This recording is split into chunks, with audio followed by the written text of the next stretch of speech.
రానటువంటి వాళ్ళు కూడా దీవించి ఆశీర్వదించమని ప్రభావ మీకు మన బయటకు వచ్చినట్లయితే ఇక నేను మేము ఈరోజు వాక్యంతో మాట్లాడుతున్నాను ప్రభావ. ఆ వాక్యానుసారంగా నేను నడుచుకునే ప్రభావ మాకు అందరూ కూడా దయచేయమని ప్రభావ మీకే మొదలుపెట్టుకొచ్చి బయటకు వచ్చిన తండ్రి ప్రభావ స్తోత్రం. మా జీవితంలో మార్పులు తీసుకురామని ప్రభావ మీకు మొదలుపెట్టుకోవచ్చు బయటకు వచ్చిన తండ్రి ప్రభావ స్తోత్రం. ఈ ఆరాధనలో కూడా మీరే మహిమగరంగా ప్రభావం పొందుకొని యేసు పరిశుద్ధంలో అడిగి పెట్టుకొచ్చినాను తండ్రి. హల్లెలూయా.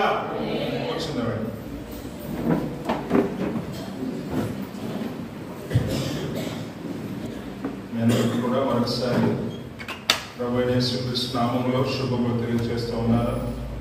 మీరు బలపరిచి మీ పిల్లలను పంపిస్తున్నారు చావ కొరకు. దేవుడు మిమ్మల్ని మీ కుటుంబాలను బాగా దీవించిన కాక ఆమేన్. ఈరోజు మనందరూ కూడా కొన్ని మాటలు జ్ఞాపకం చేసుకుందాము. కీర్తన గ్రంథము 126వ అధ్యాయము ఆఖరి 2 వచనాలు ఈ దినం కొరకు ఏర్పాటు చేయబడినటువంటి వాక్యముగా మనం జ్ఞాపకం చేసుకుందాము, ధ్యానిద్దాము, చదువుకుందాము. కీర్తన 126వ అధ్యాయము ఆఖరి 2 వచనాలు మనం ధ్యానం చేసుకుందాం. కన్నీళ్లు విడుచుచు విత్తువారు సంతోషగానముతో పంట కోసెదరు. పిడికడు విత్తనములు చేత పట్టుకొని ఏడ్చుచూ పోవు విత్తువాడు సంతోషగానము చేర్చు పనులు మోసుకొని వచ్చును. దేవునికి స్తోత్రం కలుగును కాక. కష్టము చేయుట ఈరోజు మన అంశంగా. కష్టము చేయుట నీ యొక్క భౌతిక ఆధ్యాత్మిక జీవితానికి అదొక కలికితురాయిగా ఉంది. కష్టపడటం ఏమిటంటే మన భౌతిక ఆధ్యాత్మిక జీవితానికి అది ఒక కలికితురాయి, అంటే ఒక బలం. ఈరోజు ఏది కూడా మన జీవితంలో సులువుగా రాదు.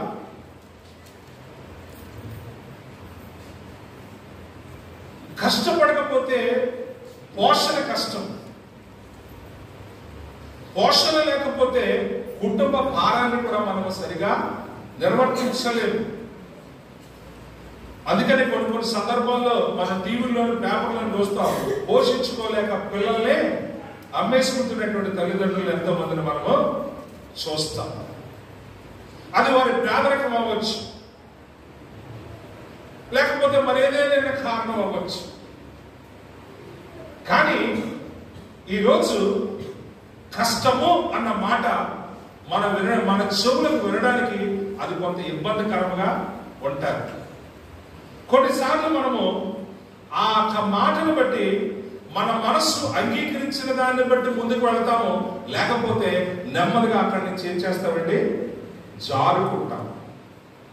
కానీ ఈరోజు ఈ విషయాన్ని మనం చాలా సీరియస్ గా ఆలోచన చేయాలి. చాలా సార్లు అనుకుంటాము, మంచి జాక్పాట్ తగిలితే బాగున్నాయి, లేకపోతే లంక బిందులు దొరికితే బాగున్నాయి, లేకపోతే ఎక్కడన్నా దారి దగ్గర ఎక్కడో దగ్గర కట్ట దొరికితే బాగున్నాయి అని ఆశపడుతూ ఉంటాం. కారణం ఏమిటంటే మనకు ఉన్నటువంటి కుటుంబ భారాలు అవ్వచ్చు, సమస్యలు అవ్వచ్చు, మన బలహీన పరిస్థితులు అవ్వచ్చు. కానీ మానవ జీవితంలో మనము కొని తెచ్చుకునేటువంటి ఒక బహుభారమైనటువంటి బాధ్యత ఏమైనా ఉంది అని అంటే అదేమంటే కష్టము. కాబట్టి కన్నీళ్లు విడిచుచు విత్తువారు సంతోషగానముతో పంట కోయుదురు. పిడికెడు విత్తనములను చేత పట్టుకొని ఏడ్చుచూ పోవు విత్తువాడు సంతోషగానము చేయించు పనులు మోసుకొని వచ్చు. ఇక్కడ కన్నీళ్లు విడిచుట, ఏడ్చుచు పోవుట అన్న విషయాన్ని మీరు జ్ఞాపకం చేసుకుంటే వాడు పడుతున్నటువంటి కష్టానికి అవి సూచనలుగా కనబడతా ఉన్నాయి. దేవుని స్తోత్రం కలుగును గాక. కాబట్టి కష్టపడకుండా ఎవరూ కూడా ఈ జీవితంలో ఏ గొప్ప సాధించలేరు. ఈ మధ్యనే మన యొక్క గడిచిన ప్రభు సన్నిధికి వెళ్ళినటువంటి డాక్టర్ అబ్దుల్ కలాం గారు ఆయన బాల్య జీవితాన్ని చూసినప్పుడు బహు పేదరికమైనటువంటి జీవితం. అంతకంటే మనము ఇంకా ముందుగా చూస్తే బడుగు బలహీన వర్గాల ఆశాజ్యోతి అయినటువంటి డాక్టర్ బిఆర్ అంబేద్కర్ గారు కూడా చాలా పేదరికంలో వచ్చినవాడు. వీరిరువుని కూడా చరిత్ర వారి పుస్తకాలు చదివితే వారి ఇంట్లో దీపం లేక, వారి ఇంట్లో కరెంట్ లేక వారు ఎక్కడికి వచ్చి చదువుకున్నారంటండి? వీధి దీపాల దగ్గర కూర్చుని వారు చదువులు చదువుకుని నా దేశానికి నేను ఉపయోగపడాలన్నటువంటి గొప్ప ఆలోచన కలిగిన వారై వారు పడినటువంటి కష్టముతో ఈ రోజు వారు భారతదేశానికే భారత రత్నాలుగా వారు మిగిలిపోయారు. దేవునికి స్తోత్రం కలుగును గాక. కారణము వారు పడినటువంటి కష్టం. మరి ఈరోజు వారు ఎంతో కష్టపడి ఈ రోజు శ్రీ సంపాదించుకున్నారని మనం వారి గురించి చెప్పుకుంటున్నాము. ఈ రోజు మన జీవితంలో అటువంటి బిఆర్ అంబేద్కర్లు ఎక్కడ ఉన్నారో, అటువంటి అబ్దుల్ కలాం గారు ఎక్కడ ఉన్నారో, లేకపోతే అనేక రకాలైనటువంటి సైంటిస్టులు. ఇప్పుడు మనం చూసినట్లయితే ఇస్రో మొన్నటికి మొన్న ఎన్ని లాంచెస్ చేసిందంటే 20 లాంచెస్ చేసింది. ఆ 20 లాంచెస్ కూడా చేసి ఈ రోజు ప్రపంచ మరి దేశాల్లో కూడా భారతదేశంలో కూడా ఈ యొక్క అంతరిక్షంలోనికి మరి ప్రయోగాలు లేకపోతే ఈ శాటిలైట్లు పంపించేటటువంటి దేశంలో కూడా మన భారతదేశం కూడా ఒక ప్రాథమికమైనటువంటి స్థానాన్ని సంపాదించుకుంది. దాని వెనకాతలు ఎవరున్నారు అని మనం జాగ్రత్తగా చూస్తే దానికి సంబంధించిన ప్రతి సైంటిస్ట్ కూడా అక్కడ ఉన్నారు. అయితే ఈ రోజు మనం జ్ఞాపకం చేసుకుంటుంది ఏమిటి? మన జీవితంలో మనం ఏమి సాధించి, ఏమి మనము వృద్ధి చెంది, ఏమి మన జీవితంలో అనుభవించాలని ఆశ కలిగి ఉన్నామో వాటన్నిటికీ కూడా కష్టము అనేటటువంటి దట్టి మనకు చాలా అవసరం. దేవునికి స్తోత్రం కలుగును గాక. అందుకనే ఆది కాండంలో మనము చూసినప్పుడు దేవుడు ఆదాముతో పలికినటువంటి ఆ మాటను ఒక్కసారి మనము జ్ఞాపకం చేసుకుందాం. ఆది కాండంలోకి వెళ్ళినట్లయితే అక్కడ చూడండి ఎంత చక్కని మాట సెలవిస్తా ఉన్నాడు. ఏమన్నాడు చూడండి, అక్కడ ఒక మాట అన్నాడు చూడండి. 17వ వచనం, ఆయన ఆదాముతో నీవు నీ భార్య మాట విని తినవద్దని నేను నీకు ఆజ్ఞాపించిన వృక్ష ఫలములు తింటివి కనుక నీ నిమిత్తము నేల శపింపబడి ఉన్నది. ప్రయాసముతోనే నీవు బ్రతుకు దినములన్నీ దాని పంట తిందువు. అది ముట్ల తుప్పలను గచ్చపొలను నీకు మొలపించును. పొలముల్లోని పంట తిందువు. నీవు నేలకు తిరిగి చేరు వరకు నీ ముఖపు చెమట కార్చి ఆహారము తిందువు. ఏలయనగా నేల నుండి తీయబడితివి, నీవు మన్నే కనుక మన్నైపోవు. జాగ్రత్తగా ఇక్కడ మనం జ్ఞాపకం చేసుకోవాలి. ప్రయాస అనేది మానవ జీవితంలో ఒక భాగం అయిపోయింది. ప్రయాస లేకపోతే ఏ మానవుని యొక్క పురోగతి, ఆ పురోగతి నీ వెనకాతల నీ మీద ఆధారపడి ఉన్నటువంటి నీ కుటుంబానికి ఒక బలమైనటువంటి దిక్కు అనే విషయాన్ని మనం ఈ రోజు జ్ఞాపకం చేసుకోవాలి. కాబట్టి కష్టము అనే మాటను తప్పించుకోవాలని ఏ నరుడు కూడా అనుకున్నప్పటికీ కూడా అది కాని పని అన్నటువంటి విషయాన్ని మనము మనసావాచ అన్ని రీతిలుగా మనము దాన్ని గ్రహించి ఒప్పుకొని తీరాలి. నీవు కష్టము చేస్తే నీ జీవితంలో నీవు సుఖం అనుభవిస్తావు. అంతేకాదు ఒక మాట చెప్పాలి ఏంటంటే అపోస్తలుడైన పౌలు గారు ఒక దగ్గర రాశారనుకుంటున్నాడు. ఆ మాట చూడండి ఒకసారి. ఆ మాట కూడా నేను మీకు చూపించాలని ఆశపడుతున్నాను. తల్లిదండ్రులను సన్మానించుము అన్నటువంటి ఒక మాట అక్కడ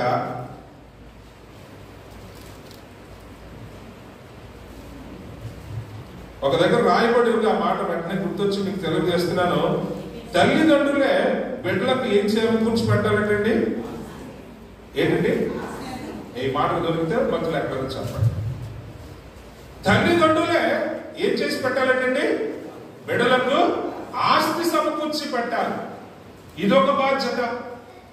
కాబట్టి ఈ జీవిత పయనంలో దేవుడు నిన్ను ఒంటరిగా నిలబెట్టి ఒక సమయం వచ్చినప్పటికీ నేను కుటుంబముగా మార్చి ఆ కుటుంబం యొక్క బాధ్యత కూడా నీ మీద పెట్టినప్పుడు నీ మీద ఉన్నటువంటి ఈ బాధ్యత భావి భవిష్యత్తుకు ఒక బలమైనటువంటి పునాదిని వేస్తుంది.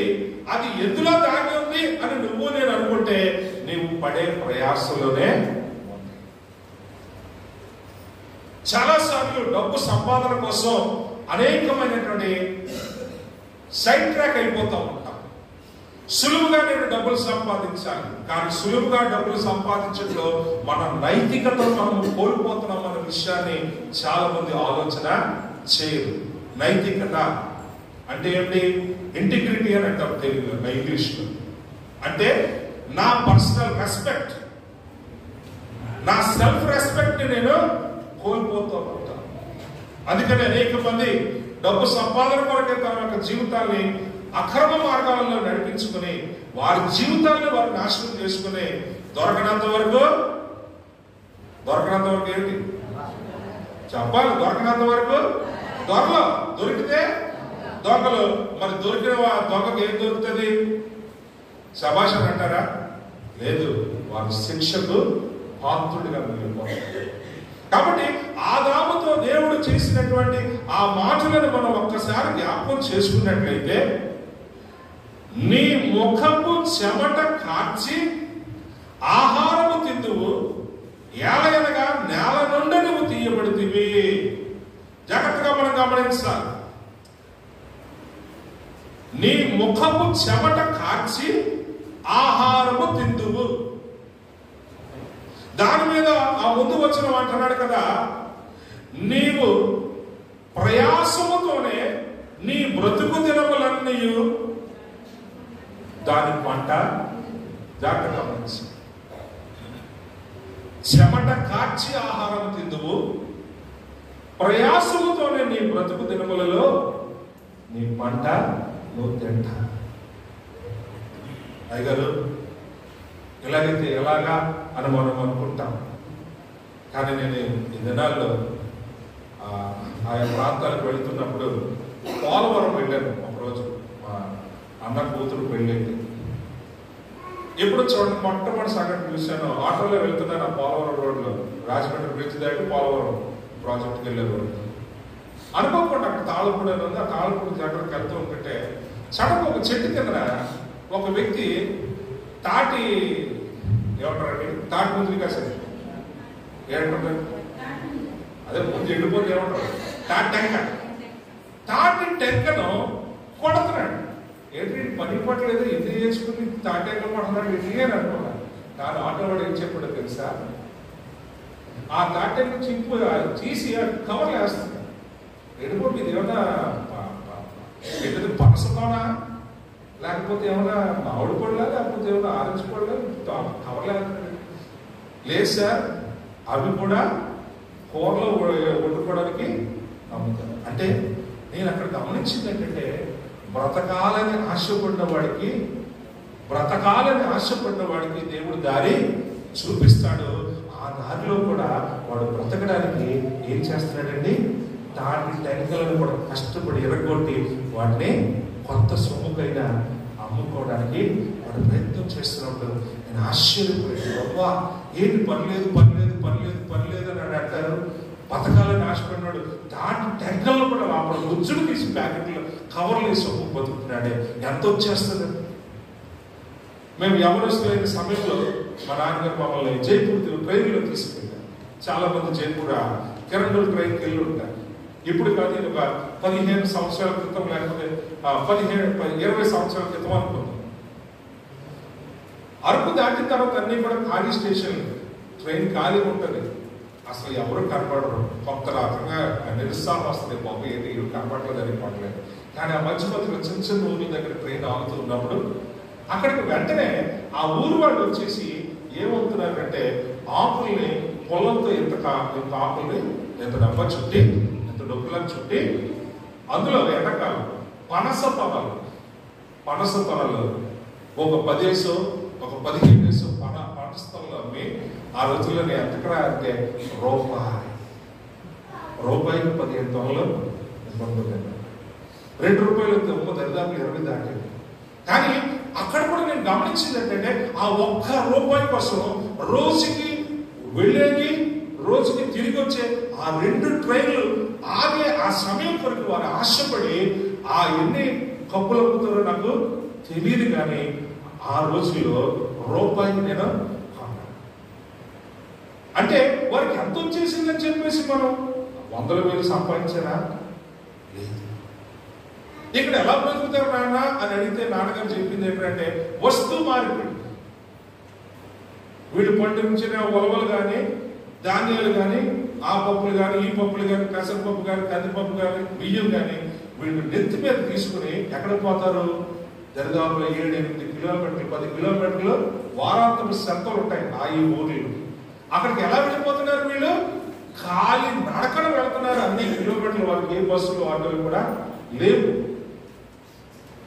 అలాగ కష్టపడి వారు తీసుకొచ్చిన దాంతో వారి కుటుంబాన్ని వారు పోషించుకుంటూ అందులో వారు ఏం చేస్తున్నారంటే ఆనందాన్ని పొందుతున్నారు. దేవుని స్తోత్రం కలుగును గాక. కాబట్టి నీవు ప్రయాసముతోను చెమట కార్చి ఏమన్నాడండి? నీవు ఆహారము తిందువు, అందులో నీకేం కనబడుతుందంటే కన్నీళ్లతో విత్తువాడు సంతోషగానం అనే పంట కోస్తాడు, పిడికెడు విత్తనములను చేత పట్టుకుని ఏడ్చి చూపువాడు సంతోషముతో ఏం కోస్తాడంటే పనులు కోసుకుంటాడు. దేవునికి స్తోత్రం కలుగును గాక.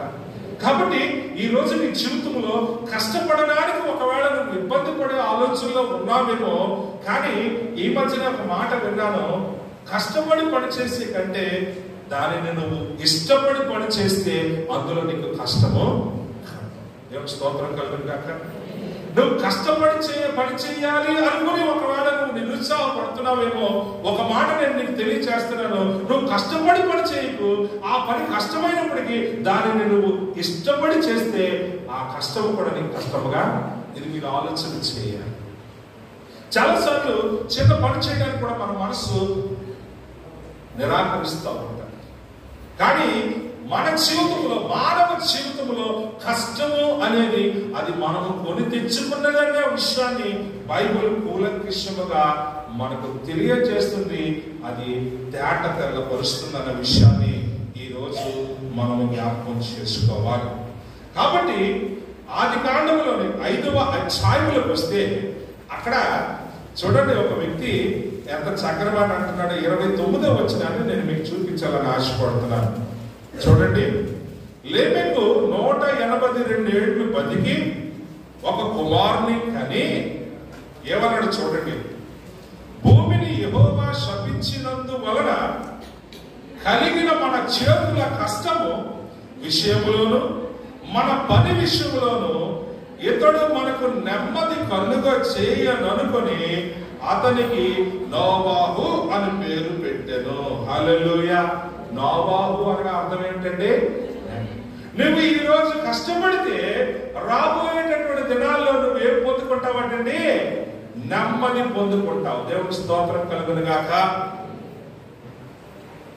చూడండి, నీ జీవితంలో ఏ నెమ్మది కొరకు, ఏ సంతోషం కొరకు, ఏ సంతృప్తి కొరకు నువ్వు ఆశపడుతూ ఉన్నావో అది ఈ రోజు నీ జీవితంలో నెరవేరాలంటే నువ్వు ఒక ఫ్యాక్ట్ ని గమనించాలి. దేని వల్లంటే మానవ తప్పిదము భూమి శపించబడింది. కాబట్టి ఇప్పుడు ఈ లేమెకు దేవుని యొక్క ఆలోచన, దేవుని యొక్క ఉద్దేశము, దేవుని యొక్క మాటకు లోబడి తన సమర్పణ ఎలా తెలియజేసుకున్నాడో చూడండి. దేవుని వల్ల ఇది శపించబడిన వల్ల ఇప్పుడు నేను ఏం చేయాల్సిన పరిస్థితి వచ్చింది? నేను కష్టపడినాను. కాబట్టి ఇప్పుడు తన కష్టాల గురించి ఒక చక్కని సర్టిఫికెట్ ఇచ్చుకుంటున్నాడు. ఏమిటా సర్టిఫికెట్ ఏంటంటే, మన చేతుల కష్టముల విషయంలోను మన పని విషయంలోను ఇతడు మనకు నెమ్మది కలిగించేది. కాబట్టి బిడ్డల కొరకు ఆస్తిని మనము సంపాదించవలసిన వారుగా ఉన్నాము. తండ్రుల గుడ్ల మీద కాళ్ళు అన్నటువంటి కొడుకులను ఎంతో మందిని చూస్తున్నాం. ఆఖరికి ఆస్తి రాయలేదని చెప్పేసి చంపేస్తున్నటువంటి కొడుకులను కూడా మనము చూస్తున్నాం. ఆస్తి రాయం చేసుకుని ముస్లింలు రోడ్డు మీద అనాథలుగా దిక్కులేని వారిని వదిలేస్తున్నటువంటి కొడుకులను కూడా మనము చూస్తా ఉన్నాము. ఈ భయంకరమైన పరిస్థితులు అవి కూడా చూడాల్సిన పరిస్థితి వస్తుందని మనం బాధపడుతున్నాము. కానీ ఇక్కడ దేవుని యొక్క కృప ఏమిటంటే నీ జీవితంలో లేవీయులు తన గురించి చెప్పుకుంటున్నాడు, మన చేతుల కష్టము విషయంలోను మన పని విషయంలోను ఇతడు మనకు నెమ్మది కలుగు చేయనని బిడ్డల మీద ఆశపడి ఆ బిడ్డల కొరకు మనం ఏం సమకూరుస్తున్నామంటే ఆస్తిని సమకూరుస్తున్నాం. ఇది మనం ఒప్పుకొని తీరాలి. ఈ రోజు నీ యొక్క జీవితంలో నీవు పడే ఈ కష్టమే రాబోయేటటువంటి జీవితంలో అనగా అవసాన కాలంలో నీకు ఏం తెలియజేస్తుందంటే నెమ్మదిని కలుగ చేస్తుంది.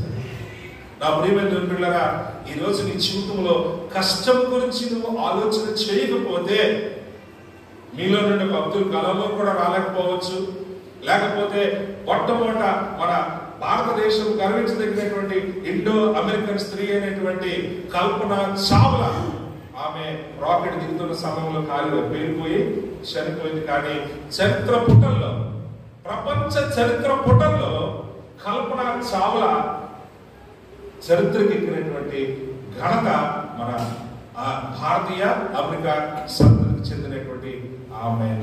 కారణం ఏమిటి? ఆస్ట్రోనాట్ అవడం అంటే అది ఆషామాషి విషయం కాదు. మొన్న పేపర్లో చదివాను, ఒక రొమేనియన్ తెలియదు కానీ ఆ తండ్రి ఒక కూతుర్ని కన్నాడు. ఆ కూతుర్ని దేని కొరకు కన్నాడంటే ఒక ఉద్దేశం, ఆ కన్న కూతురి మీద ఒక బలమైన ఉద్దేశం కలిగి ఉన్నాడు. ఏమిట్రా అంటే ఈ కుమార్తెను నేను మార్స్ గ్రహం మీదకి పంపించాను. మీరు చదువు ఉండొచ్చు, ఎంతమంది చదివారు? చదువు. ఆ కూతురు పుడితే చిన్ననాటి నుండి ఆ కూతుర్ని దేని కొరకు సిద్ధపరుస్తున్నాడమ్మా? నువ్వు మార్స్ గ్రహం మీదకి వెళ్ళాలి.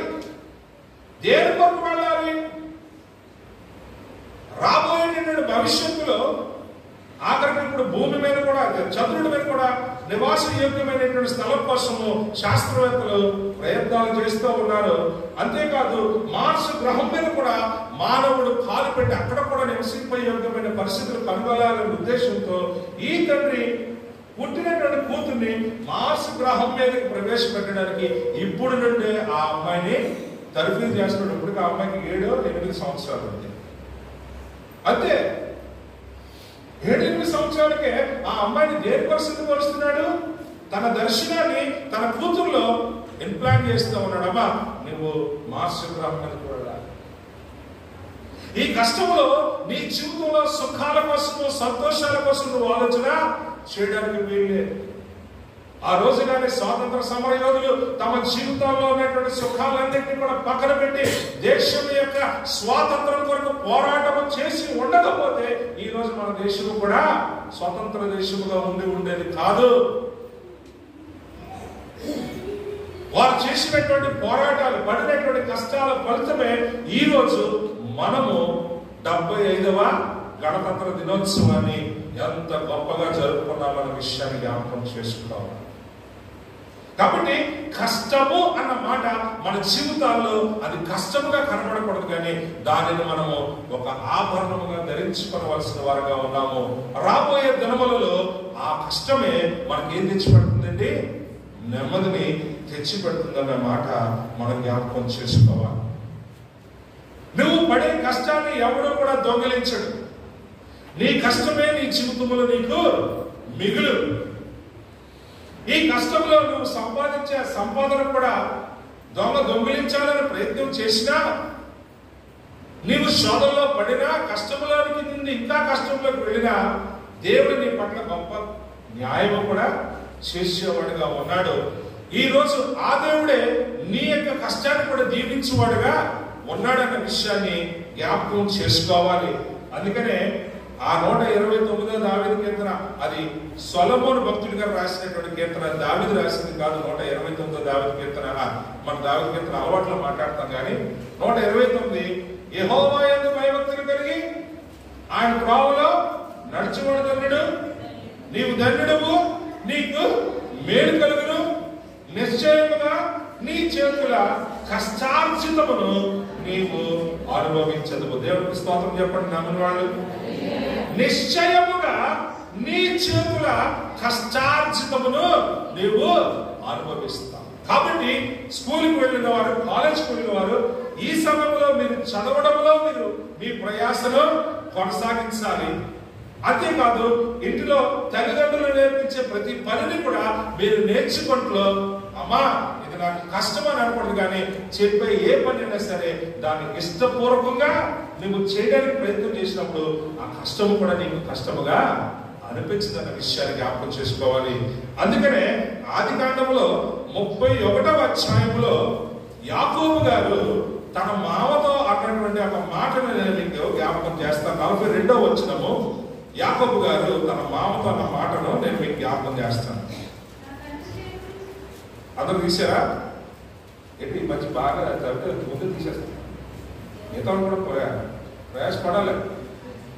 మా యూత్లు ఫ్రీగా కూర్చుంటారు కుర్చీలో, తక్కువ ఉండాలి. ఈ టైం అంతే దేవునికి ఇచ్చారు, దేవుని సమయం వాడేసుకోండి. కాబట్టి ఇక్కడ ఏమంటాడు చూద్దాము. 42వ వచనం, నా తండ్రి దేవుడు అబ్రహాము దేవుడు ఇస్సాకు భయపడిన దేవుడు నాకు తోడే ఉండని ఎడల నిశ్చయముగా నీవు నన్ను వడ్డీ చంద్రుతోనే పంపివేసి నువ్వు దేవుడు నా ప్రయాసమును నా చేతుల కష్టమును చూసి పోయిన రాత్రి నిన్ను గద్దించినని లాభాలతో చెప్పాను. దేవుడు స్తోత్రం కలుగును గాక. హల్లెలూయా. లాబాను గారి కూతుర్ని ప్రేమించిన పాపానా? లాబాను గారితో ఆయన చేసుకున్న ఒడంబడిక ఏమిటంటే, నేను 7 సంవత్సరాలు నేను కష్టపడి పనిచేస్తాను, నీ కూతురు నాకు ఇచ్చి పెళ్లించి. లాబాను గారు ఇంకా తెలివైన వాళ్ళు. ఎందుకంటే ఇక్కడ ఒక సీక్రెట్ మీకు చెప్తా. ఒక మనిషి బలహీనత కానీ మనకు దొరికితే ఆ బలహీనతను పెట్టే మనం ఎదుటివాడిని మోసం చేయొచ్చు. ఒక మనిషి బలహీనత జాగ్రత్త గమనించుకోండి మీరు కూడా.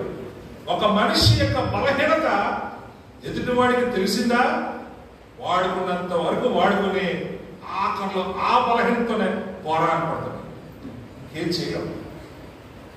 కానీ నమ్ముకున్న దేవుడు ఈరోజు నీ జీవితంలో ఒక వాగ్దానం చేస్తున్నాడు. నిశ్చయముగా నువ్వు నీ చేతులు కష్టార్జితాన్ని, ఏ ఆర్జితాన్ని? కష్టము యొక్క ఆర్జితం.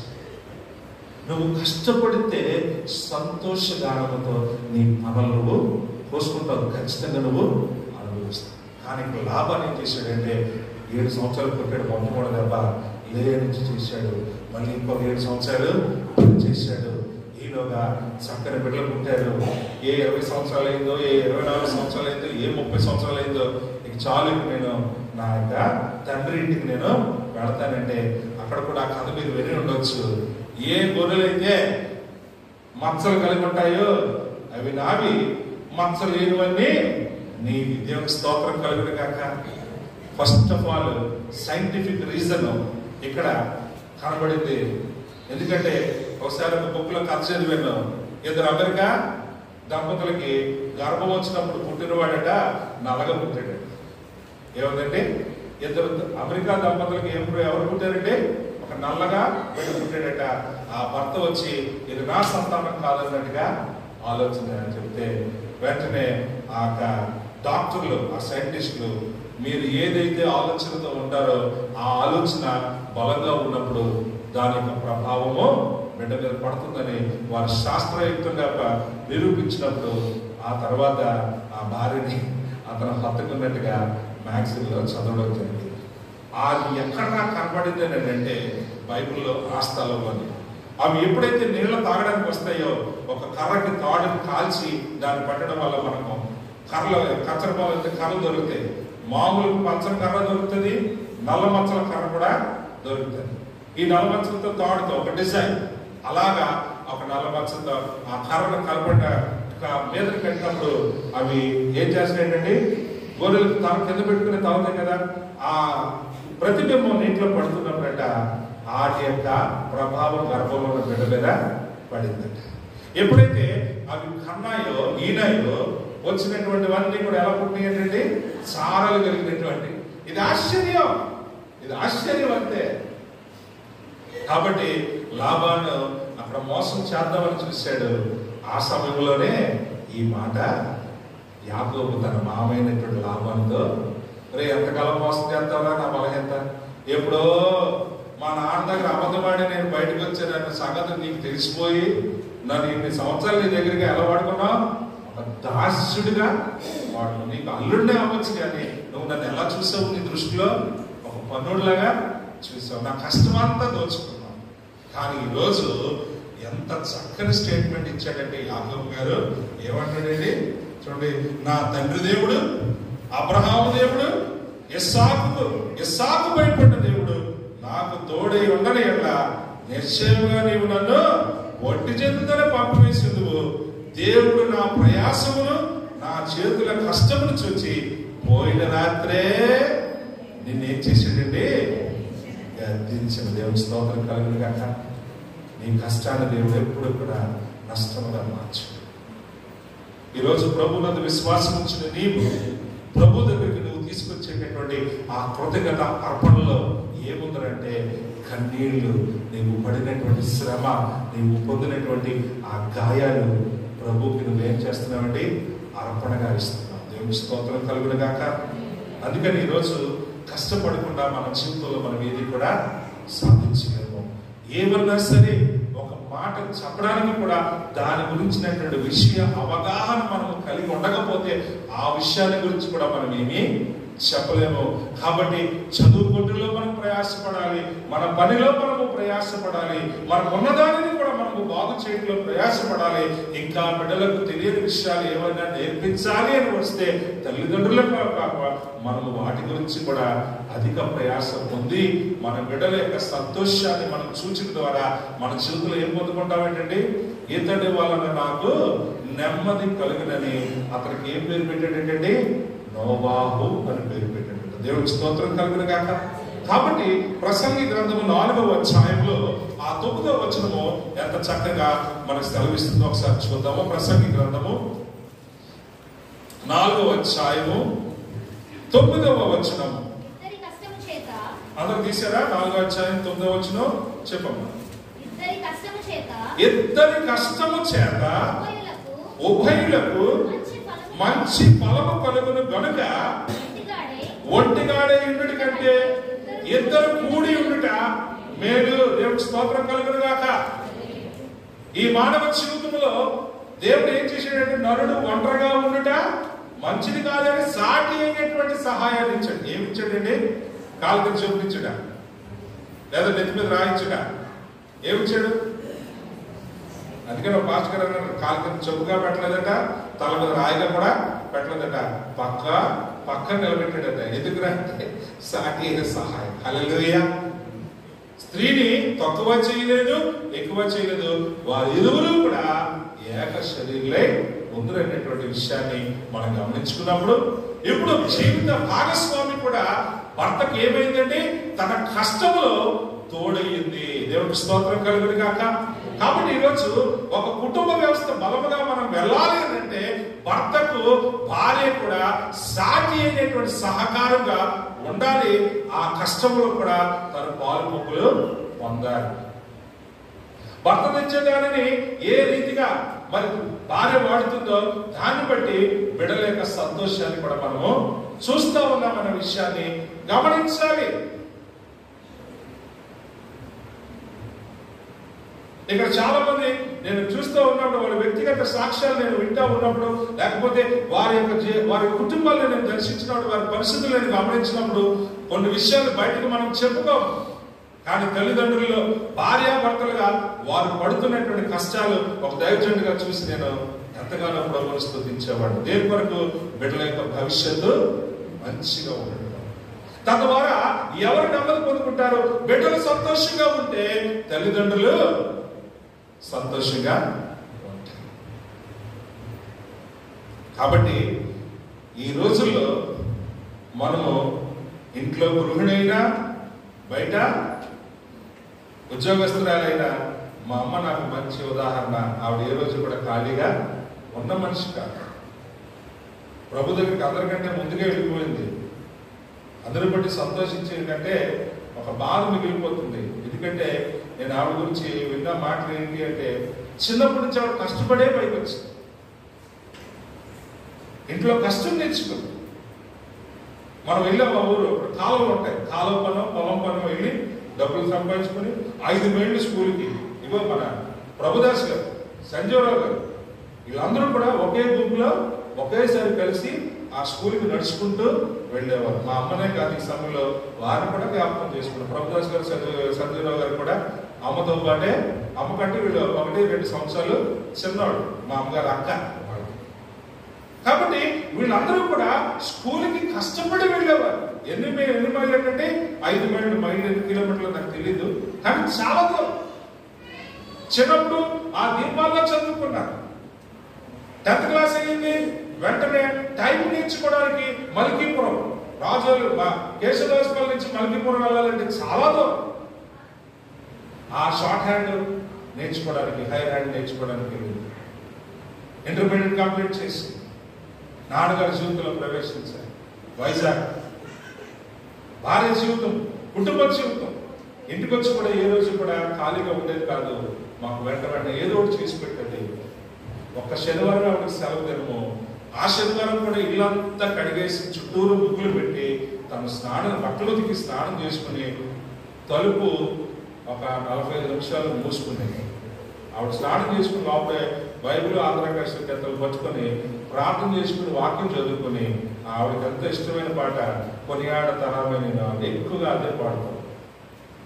జీవితంలో నేను ఆవిడ ఏం చూశాను అంటే ఆవిడ కష్టాన్నే ఒక ఆభరణంగా ధరించుకుంది. బిడ్డల సంతోషము, భర్త సంతోషం, కుటుంబ సంతోషము.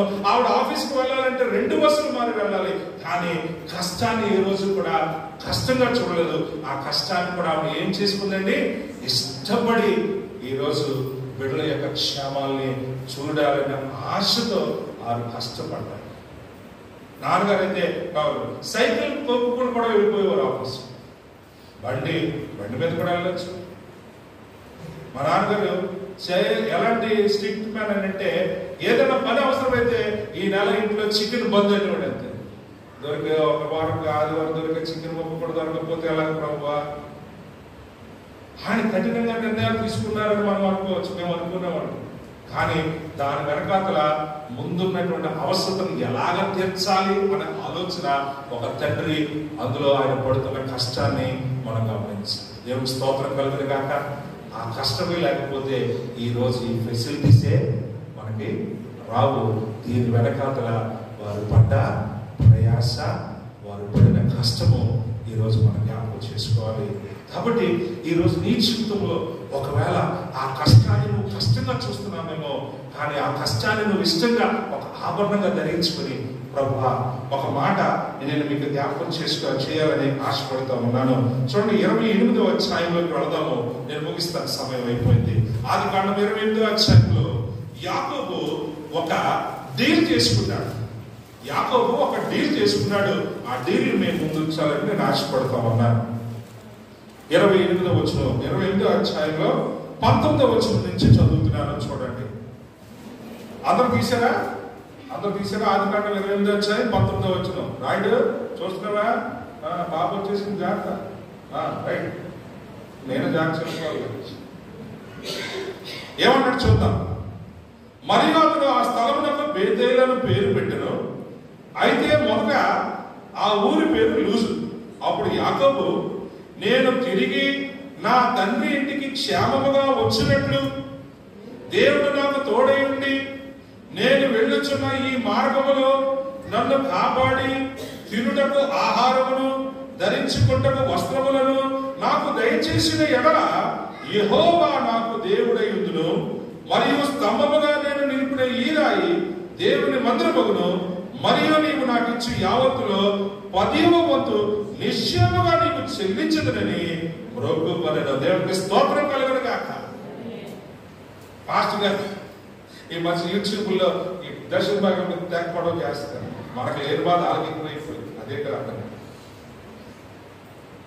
కానీ దీనికి కూడా అనేక రీతిలుగా మాట్లాడుతుంది. పాత నిబంధన, కొత్త నిబంధన, ఎక్కడ చూసినా ఏదో వెలుగు పెట్టాలని చూస్తారు. కానీ ఇక్కడ ఒక దేవుని బిడ్డ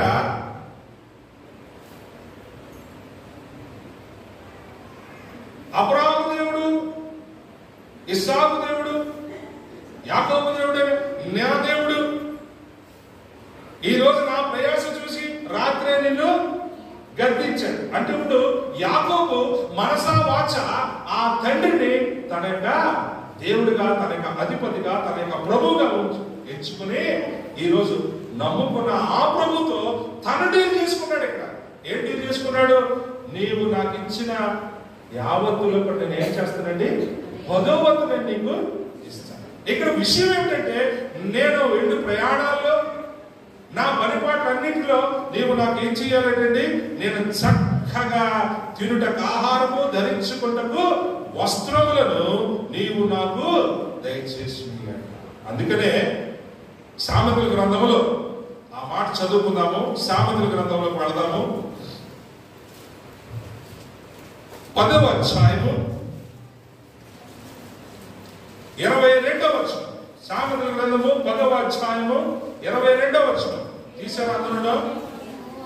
రైట్, చదువుకుందాం. యెహోవా ఆశీర్వాదము ఐశ్వర్యం ఇచ్చును, నరుల కష్టము చేత ఆ ఆశీర్వాదము ఎక్కువ కాదు. దేవుడి స్తోత్రం కలుగును గాక. ఈ విషయాన్ని యాకోబు ముందుగానే గమనించుకున్నాడు. నేను పడే కష్టాన్ని నీవే దీవించేవాడువు, నీవే భూమి ఆకాశములను చేసిన దేవుడవు, సమస్త సృష్టికి ఆధారభూతుడవు నీవే.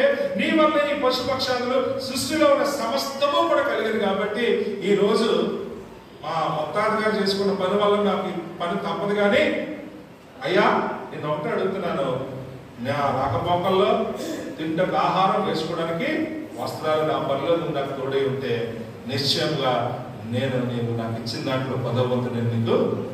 సో ఇదంతా ఫలించాలి అంటే, నా కష్టం ఫలించాలంటే ఆయన తోడు నాకు చాలా అవసరం అని గమనించుకున్నాడు. ఈరోజు నీ జీవితంలో కూడా యాకోబు వంటి తీర్మానం ఉన్నట్లయితే నీ కష్టాన్ని కూడా దేవుడు నూరంతలుగా ఫలింపచేసే దేవుడు అనే విషయాన్ని దేవుని లేఖనానుసారంగా నేను మీకు చూపిస్తున్నాను. ఏమంటే, యెహోవా ఆశీర్వాదము ఐశ్వర్యం ఇస్తుందట, నరుల కష్టము చేత ఏమంటాడండి, ఆ ఆశీర్వాదము. చాలాసార్లు అనుకుంటాం, నా కష్టం మీద బతిక, నాకు ఎవరి సహాయం అవసరం లేదు. కానీ నీ కష్టమును కూడా దీవించేవాడు నీ సృష్టికర్త అన్నాడన్న విషయాన్ని దేవుని యొక్క లేఖనాలు మనకు తెలియజేస్తాము. నేను ముగిస్తా ఉన్నాను. కాబట్టి నా ప్రియమైన దేవుని బిడ్డలారా, ఈ రోజు కన్నీళ్లతో నువ్వు విత్తితే సంతోషం అనేటటువంటి పంట నువ్వు వస్తావనే విషయాన్ని నువ్వు జ్ఞాపకం చేసుకో. ఈ రోజు మీరు కష్టపడాలి. కష్టపడితేనే రానున్నటువంటి దినాలు మీ జీవితానికి ఒక క్షేమదాయకమైనటువంటి దినాలుగా ఉంటాయి. ఎందుకంటే నీ కష్టమే నీకు ఒక సెక్యూరిటీగా మారుతుందన్న విషయాన్ని మనము సమయం ఉంటుండగానే గమనించుకోవాలి. దానికి ఆలస్యమైందని కూడా నువ్వు భావించవద్దు. ఒకవేళ ఆలస్యమైతే ఇప్పుడే నీ యొక్క కష్టాన్ని ప్రభుకి అప్పగించు. సిగ్గుపడవద్దు. నీ జీవితంలో, నీ భౌతిక జీవితానికి, నీ ఆధ్యాత్మిక జీవితానికి నీ కష్టమే నీకు ఒక కలుపుతురాయిగా నిలబడుతుందన్న విషయాన్ని మీరు జ్ఞాపకం చేసుకోవాలి. కాబట్టి మరొకసారి ఈ మాట చదువుకుని మనం ముగించుకున్నాము. 126 5-6 వచనాలు చదువుకుని మనం ముగించుకుందాం. కన్నీళ్లు విడిచుచు విత్తువారు సంతోషగానముతో పంట కోసుదురు, పిడికెడు విత్తనములు చేత పట్టుకుని ఏడ్చుచు పోవు విత్తువాడు సంతోషగానము చేయిచు పనులు మోసుకుని వచ్చును. నీవు ధన్యుడవు, నీకు మేలు కలుగును. నిశ్చయముగా నీ చేతుల కష్టార్జితాన్ని నువ్వు అనుభవిస్తావు. యాకోబు వలె నీవు కూడా దేవునితో సమాధానపడు. నీ జీవితంలో నీకు మిగిలే నీ కష్టం నుండి పొందుకున్న ఫలము దేవుడు మనందరినీ దీవించుగాక. ఆమేన్. పరమ తండ్రి, నీకు వందనాలు. ఈ రోజునైనా నీ మందిరం నుండి మేమందరం కూడా మేము స్తుతించి ఆరాధించడానికి ఇచ్చిన సమయం పడి వందనాలు. కన్నీళ్లతో విత్తువాడు సంతోషకరమైన పంట, దేవాబడిగడ విత్తనములు చేతపరచుకొని చూసిపోవాడు సంతోషగానంతో ఆయన పనులు పోయించుకోవచ్చు. అవును తండ్రి, మేము కష్టాన్ని కష్టంగా చూడకుండా దాన్ని ఇష్టపడి ఆయన ఒక ఆభరణగా అలంకరించుకొని, ఇదిగో లేబేకు ఒక ఆలోచన కలిగి ఉన్నాడు. నా చేతి పని, నా ప్రయాస, ఇదిగో ఇతని వలన నాకు నెమ్మది కలుగునని తనకు పుట్టిన కుమారుడైన ఆ కొడుకుకి నోవాహు అని పేరు పెట్టుకున్నాడు. ఈరోజు మేము కష్టపడితే భవిష్యత్తులో మేము నెమ్మది పొందుకుంటామన్న ధైర్యాన్ని కూడా నీ లేఖనం వల్ల నాయన మాకు ఇచ్చినందుకు వందనాలు చెల్లిస్తున్నాను. ఆలస్యమైన సరే ఇదిగో నాయన మెక్డొనాల్డ్స్ నాయన కేఎఫ్సి నాయన ప్రభు స్థాపించినటువంటి నాయన ఆక ముస్లిం వ్యక్తి ముస్లిం వయసులో తనకు ఆలోచనలు వచ్చినాయి. కేఎఫ్సి ప్రారంభించి ఈరోజు ప్రపంచ వ్యాప్తంగా నాయన కానీ అప్పటికే తనకి 60 సంవత్సరాలు దాటిపోయాయి ప్రభు. ఎన్నోసార్లు తన జీవితంలో ప్రయత్నించి ఓడిపోయాడు, కానీ తను ఏ రోజు కూడా చతికిల పడలేదు, ప్రయత్నం చేస్తూనే ఉన్నాడు. 60 సంవత్సరాలు దాటిన తర్వాత ఒక వయస్సు వచ్చేటప్పటికి తన ప్రయాసం ఫలించింది. ఈరోజు ప్రపంచ వ్యాప్తముగా కేఎఫ్సి బ్రాంచ్లు అనేక మంది ఆయన ఆహారం తింటూ ఉన్నారు. ప్రభా, కష్టపడిన వాడికి ఎప్పుడు కూడా నష్టము జరగదు. ఎందుకంటే ఆయన కష్టము దోచుకోకుండా ఆ కష్టం యొక్క ఫలితాన్ని కష్టపడిన వాడి చేతిలో పెట్టే దేవుడు గారిని ఉన్నందుకు వందనాలు చెల్లిస్తున్నాను. దేవా, ఈ యొక్క సమయంలో కూడా వచ్చిన ప్రతి బిడ్డ తమ హృదయాల్లో నాయన ప్రభా రాబోయేటటువంటి భవిష్యత్తు గురించిన ఆలోచన కలిగిన వారే దర్శనముతో భారము కలిగి అది కష్టమైన ఇష్టముగా చేసి చరితార్థులకు నీ చేత మహిమ పొందుటకు నీ కృపను చూపించినాను. యేసు నామమున ప్రార్థిస్తున్నాను తండ్రి, ఆమేన్. దేవుని స్తోత్రం కలుగును గాక.